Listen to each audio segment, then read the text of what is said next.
So this is the MyRotary website, and I very artfully circled the Take Action part. So you hover over the Take Action, then the whole menu drops down. Then you go over to the Grant Center and you click there. Then you are here after that, and you click the Apply for a Grant, and it will take you through some steps, and you ultimately end up where I'm going to show you right now. So I wanted to show you what a global grant application looks like. It's a bit intimidating when you first start, but when you get used to it, it's in fact pretty straightforward. And I can say I'm usually pretty critical of online things, especially application forms. I have no criticism of this. They ask the questions that have to be asked. They don't ask questions that don't need to be answered. So it's pretty, we need to know this, and you understand why they need to know this. And it's set up in a nice way. At the top, when you first open up, you'll see lots of blue bars. And at the top of here, you'll see a blue bar that says Step 1, Basic Information. And there will be a Step 2 and a Step 3 and a Step 4. And you can do them in any order you want. So you know what the big building blocks are.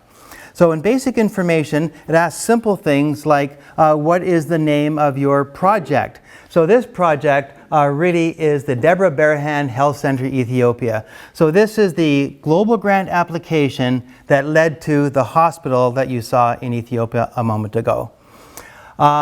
We click whether it's a humanitarian project, a vocational training team, or a scholarship. So the global scholars are global grants, VTTs are global grants, and so are all the other humanitarian projects. This was a humanitarian project.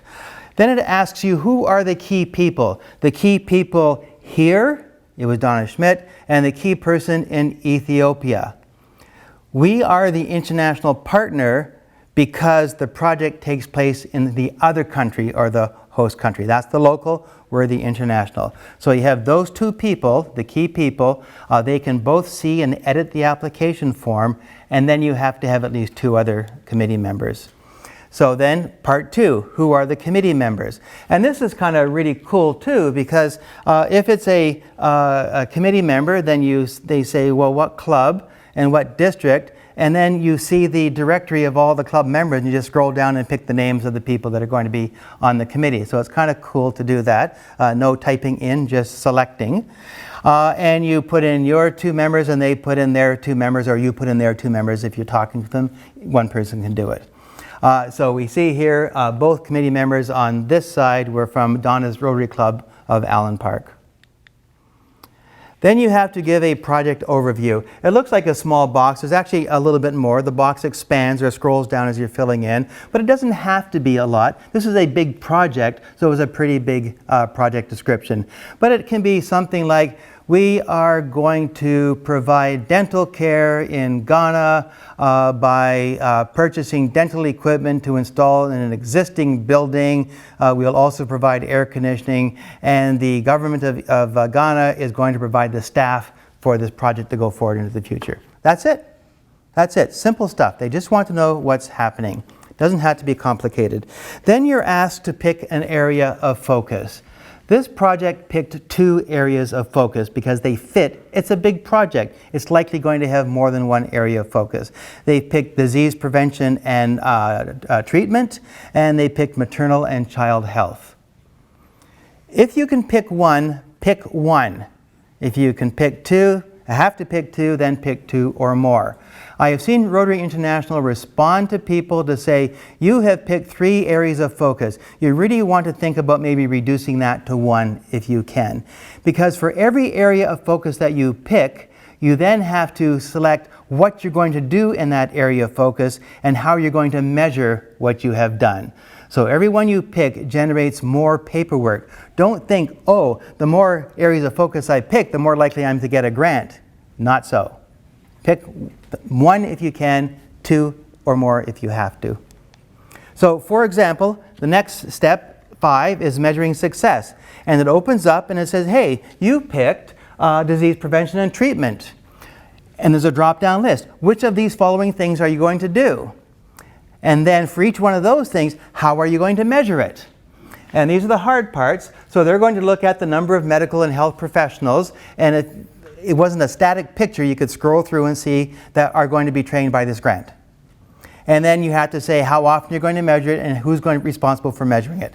So every time you need to have a goal, every time you have an area of focus, you need to set some goals. For every goal, you need to say how you're going to measure it. So you can imagine if you pick lots of areas of focus, there's lots of paperwork that has to be done, possibly unnecessarily. If it's necessary and realistic, then yes, you have to do it. But don't do things that aren't necessary. So here's the other area of focus. Again, the measuring goals for there. So they had to do that twice.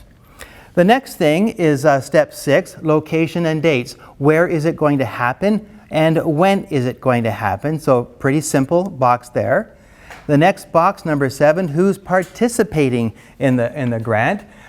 So District 9212, so what are the host Rotarians going to do? 9212 is Ethiopia. What are the international Rotarians going to do in District 6400? So for example, 9212 is going to support in preparing the global grant application. They can get costs on the ground there, they can organize transportation and accommodation and so on. 6400 is going to also be part of the global grant application. They're going to be part of ongoing progress monitoring and so on. So you have to divide the labor. Who's responsible for what? This gives Rotary International a chance to hold you accountable for things that are done or not done. Step number 8 is the budget, and by budget they mean the money that you're going to spend. When you get a blank sheet and it asks you to add a budget item, and when you add one, it gives you a drop-down list to pick travel, accommodation, supplies, operations, travel, other kinds of things that management you can put in there. So there's a drop-down list of the categories. You pick a category. You then have to say what you're going to purchase. You have to say who's going to supply it. And then you have to put how much money it is, and you have to pick the currency.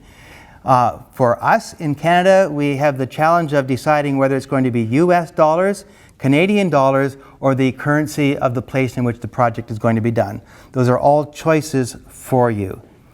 Rotary International, if you do a global grant project in Canada, will try and send you Canadian dollars.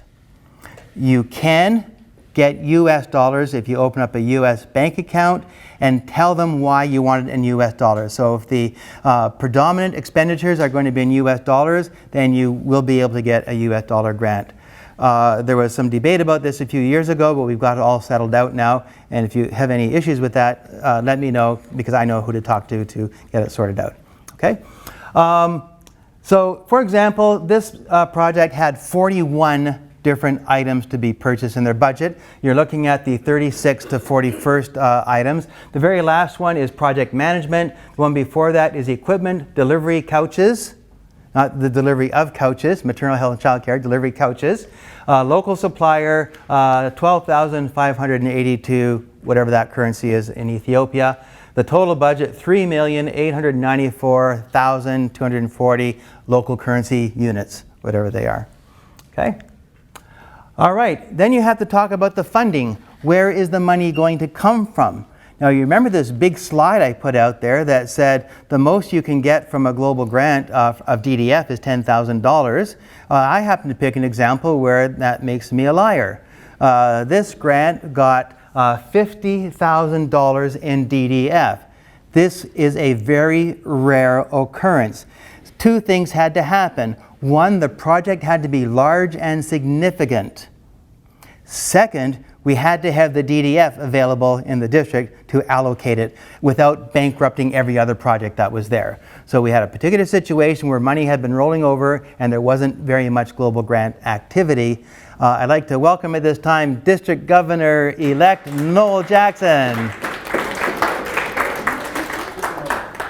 You never lost when you get your Tim Hortons. And then you see, as Russ said, all the cash from the clubs and all the other districts that were involved and so on. Okay, so a really big project. Then the funding, you get a little summary chart. It tells you how much you got in DDF. So this grant got $65,000 in total. The $50,000 we put in, the other $15,000 from other districts that were supporting this project. Cash contributions of $11,000. Non-Rotarian contributions matched by the foundation of $200. Endowed contributions $40,000. So the Howie Foundation endowed grant paid for some of this. And then from the World Fund or from Rotary International, it gave 188,000. Oh, sorry. Plus World Fund. Oh no, it just automatically puts it in there, and the total was 188,000 in US dollars. Okay, so that's what the total funding. When you finish at the end, your budget, how much you're going to spend, has to be exactly equal to the funding. Otherwise, you get a message that says, don't match, go fix it. Okay, so they have to balance that way. Step 10, sustainability. So how is this going to be maintained? And this is where you describe the community needs that your project will assess. Again, it was a full page of stuff there. I just didn't scroll down and get it all. So overall, 10 steps, pretty simple stuff. Who's doing it? Who are the committee members? Where's it going to happen? When's it going to happen? What are you going to do? How much is it going to cost? Where are you getting the money from? And who's responsible for checking the goals and the sustainability? Okay, so a really straightforward grant application. It takes some getting used to, but it can be done. Yes? So the question is, if you have money left over after you've purchased everything in the grant, what happens to that money? The first thing that should happen is a conversation with Rotary International, the Rotary Foundation, the person responsible, to talk about what you might want to happen. We have had examples where the money has been used to continue the project and go back the next year for follow-up work. Fine, perfect. We have had examples, I think if it's less than $75, you can just keep it, they don't want it back. I just finished one where I have $380 left over, and I said I'm not sending it back, and I'm waiting for them to tell me, so what are you going to do with it? I have an answer, but a conversation can take place. Rotary doesn't really want to have the money back, but they want to make sure it's spent properly according to the budget or the project that was proposed, because they all know things happen. I mean, the currency has changed, can go wild, and the money's all over the place. Okay, so good question.